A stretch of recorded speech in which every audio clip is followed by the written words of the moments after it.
moi, sur ce plan-là, le staff technique, là où je suis d'accord avec eux, c'est d'avoir essayé tous les systèmes. 4-3-3, 4-4-2, et récemment, depuis une période récente, il essaie 3 défenseurs, 5 milieux de terrain et 2 attaquants. Il l'essaie. Et convertible, à chaque fois qu'on perdait la balle, regardez la position de Crépin-Diatta. Il redevient. Oui. Mais à chaque fois qu'on est en phase offensive, c'était le Cameroun de 2002 avec Jérémy Ndita, si tu te souviens. Il était là au niveau de la défense, mais il était presque au milieu du terrain à chaque fois que le Cameroun était en phase offensive. Il n'est pas mauvais de tester. Non, mais ça nous a trouvé le bon profil pour le faire. Oui, d'accord. Oui. Tu sais, le problème c'est quoi? À un certain moment donné, tu peux avoir un système de jeu qui est basé... Parce que quand tu regardes le Sénégal jouer son premier match, son deuxième match, l'élément clé de Aliou, c'était lui. C'était Pape Gueye, presque. Le fait qu'il ne joue pas, mais ce jour-là, il jouait très haut. Il a joué haut ce jour-là. Non, ça a perturbé ses plans.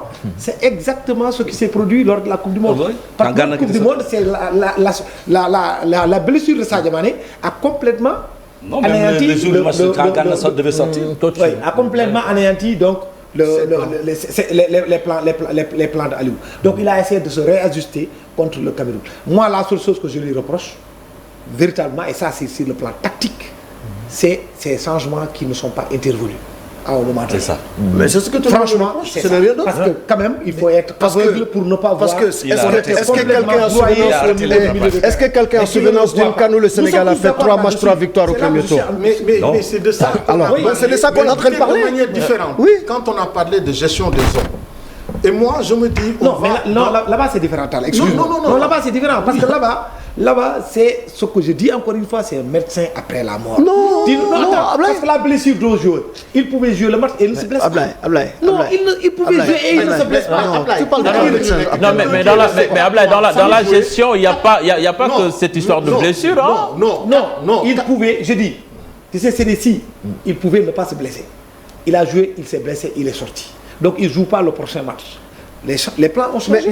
Non, les plans ont changé. J'ai donné ici plusieurs exemples. Vous êtes en train de parler ici comme nous on disait que c'est parce que Pape n'a pas joué qu'on a perdu. Non, c'est pas parce que Pape n'a pas joué qu'on a perdu. Ce match-là, il y avait tellement de tension dans et là, c'est là que je suis d'accord avec toi parce qu'on était sur les gradins et on a vu.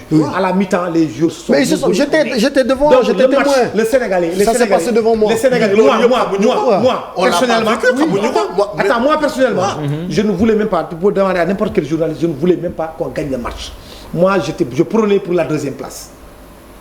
Mais ce match, l'équipe nationale du Sénégal, compte tenu du contexte, compte tenu de la façon dont les joueurs guinéens sont rentrés sur le terrain, en fait, ils ne pouvaient pas gagner ce match. Non, je confirme. C'est devenu autre chose. Et à la fin du match, à la fin du match, même Crépin-Diatta, il a déploré le fait que les joueurs sénégalais soient tombés dans le piège. Il a dit au début du match, les Guinéens les ont provoqués. Il y a eu tellement de bagarres. Une, deux, trois chocs. Sadio Mané est allé voir son ami Naby Keita. La principale bagarre même, c'était Pape Gueye et Amadou Diawara. Non, je te dis, j'étais témoin. Tout ça a été envenimé par Kaba Diawara. C'est punchline depuis 2021 jusqu'à présent, il a encore... Il attaque tout le temps le Sénégal.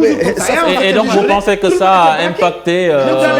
Même dans les gradins, même chez les journalistes. Alors, vous savez, le contexte est très important.